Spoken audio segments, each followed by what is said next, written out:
Well, the Pacific Island Forum has come to an end, with the Prime Minister lauding it a major success after leaders endorsed a landmark regional policing initiative. Now, this plan, which was championed by Australia, will cost us $400 million. Have a listen to what Albanese had to say.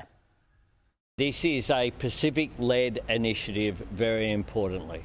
This is something that has arisen from the Pacific family to look after the Pacific family ourselves. Let's bring in Erin Regular, security expert Lincoln Parker. Good to have you on the desk. G'day. What have you made of the deal?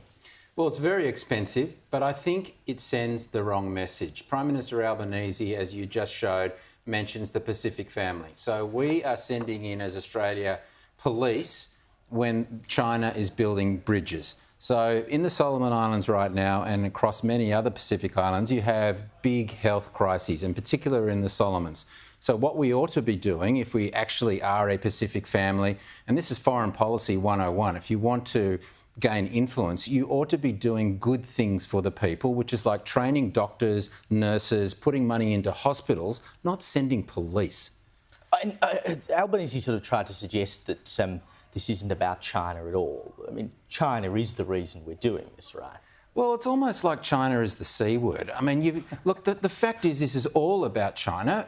It's not just about the Pacific family. I mean, it is in our neighbourhood, it's our region. We ought to be looking after them in any case, not saying, oh, we're going to send a whole bunch of police in. I mean, what kind of message is that sending? It's saying, well, you need police because you're bad people. No, we need to be in there doing good things for the good people of the Pacific Islands. And yes, of course we're doing that, because China has already got police boots on the ground.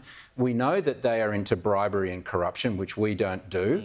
And we know that they're spending a lot of money on needed infrastructure, which is winning the hearts and minds. And if, for some reason, the Chinese were to control the Solomon Islands, which is exactly what the enemy wanted to do 80 years ago, it would cut, or to circle Australia, it would cut us off from aid. Yeah, I wonder, though, does this really actually turn the dial at all? I mean, you know, the might of China is almost impossible to fight against, and that doesn't mean we should give up. But, you know, 400 million here, 400 million there, is it really doing anything? Well, no, I think that $400 million would have gone a long way had we deployed it correctly. You know, this is a failure of foreign policy, and we should have put the $400 million into actually helping the people of the Solomon Islands. And I think we must fight back against China. At no stage should I ever think that we would throw our hands up and go, oh, no, let's forget it. You know, China's going to beat Uncle Sam. It's not going to happen on our watch.